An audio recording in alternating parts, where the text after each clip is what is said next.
TET वालों की मदद होगी।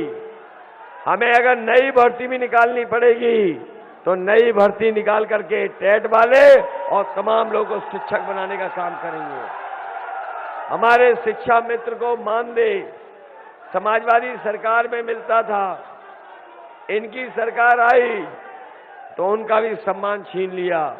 हम अपने शिक्षा मित्रों को भरोसा दिला के जा रहे हैं और रोजगार सेवकों को भी कि सरकार बनेगी तो जहां शिक्षा मित्रों की पहले जैसा सम्मान किया जाएगा, वहीं हमारे अनुदेशकों को नियमितीकरण भी करने का फैसला समाजवादी सरकार में होगा। ये भरोसा है आपको कि नहीं है? याद रखना, समाजवादियों की कथनी करनी में कभी भेद नहीं होता है। जब कभी जनता के बीच में जो वादा किया और जनता ने अगर समाजवादियों को मौका दिया तो उस वादे को पूरा निभाने का काम भी समाजवादी लोगों ने किया। जो जो काम समाजवादियों के थे वो इस सरकार ने सब के सब काम बर्बाद कर दिए। याद करो, जब कोरोना आया और लॉकडाउन लगा, हमारे मजदूर भाई जो महाराष्ट्र, गुजरात और उत्तर प्रदेश के बाहर रह रहे थे, लॉकडाउन के कारण वो घर जाना चाहते थे, लेकिन सरकार ने उनकी कोई मदद नहीं की। वो तमाम हमारे मजदूर भाई पैदल पैदल चल कर के आए, अपने घर पैदल पहुंचे, उनकी कोई मदद नहीं की और कई मजदूर परिवार के लोगों की जान चली गई। अगर उस समय मजदूर भाइयों की अगर किसी ने मदद की थी, खाने पीने से लेकर के उनके जान जाने पर, तो समाजवादी पार्टी और समाजवादी लोगों ने, समाजवादियों ने मदद की। और याद करिए वो समय, जिस समय बीमारी आई, लोगों को दवाई की जरूरत थी, अस्पताल की जरूरत थी, बिस्तर की जरूरत थी, लेकिन ये सरकार बीमारी में मदद नहीं कर पाई। उस समय हमारे गरीबों की कोई मदद कर रहा था तो भाई 108, 102 एम्बुलेंस वो गांव-गांव जाकर के मदद कर रही थी। लेकिन इधर हमारे गरीब लोगों ने देखा होगा, आप लोगों ने महसूस किया होगा, जो समाजवादी सरकार में एम्बुलेंस चल रही थी, इस बाबा मुख्यमंत्री ने वो एम्बुलेंस भी बर्बाद कर दी। बताओ, बर्बाद हो गई एम्बुलेंस के नहीं? इसलिए हम आपसे कह के जा रहे हैं, समाजवादी सरकार आएगी तो चाहे हमें एम्बुलेंस की संख्या बढ़ानी पड़े गरीबों की मदद के लिए, तो एम्बुलेंस को बढ़ाने का काम करेंगे। समाजवादी लोगों ने एक यहां पर मेडिकल कॉलेज दिया था, और मेडिकल कॉलेज जौनपुर में इसलिए दिया था कि ये जिला बड़ा है, यहां के लोगों को बनारस, लखनऊ, इलाहाबाद या कहीं और इलाज के लिए न जाना पड़े।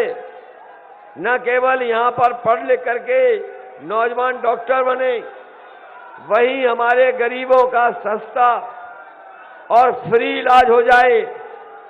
समाजवादी सरकार थी तो बजट दिया, मेडिकल कॉलेज बनने लगा, लेकिन जैसे ही भारतीय जनता पार्टी की सरकार आई, इन्होंने मेडिकल कॉलेज का काम बंद कर दिया।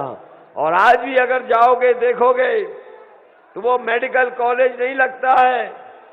जितना समाजवादियों की सरकार में बना था उतना ही दिखाई दे रहा है।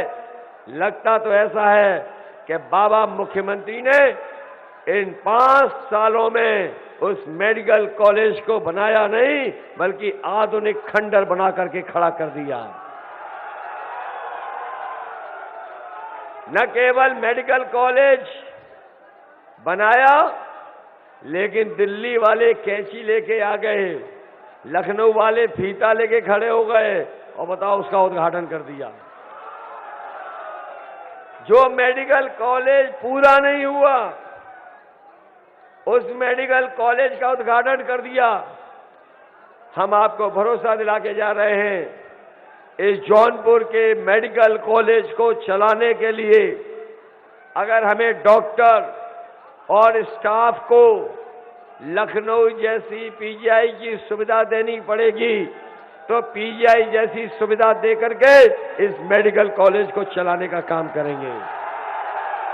न केवल मेडिकल कॉलेज चलाएंगे, बल्कि अगर हमें यहां जो दूर रह रहे हैं लोग, उनके इलाज जांच के लिए मेडिकल कॉलेज से जोड़ते हुए कोई व्यवस्था करनी पड़ेगी, तो वो भी व्यवस्था बनाने का काम करेंगे, जिससे बदलापुर के लोगों को इधर उधर जांच के लिए और दवाई के लिए भागना ना पड़े।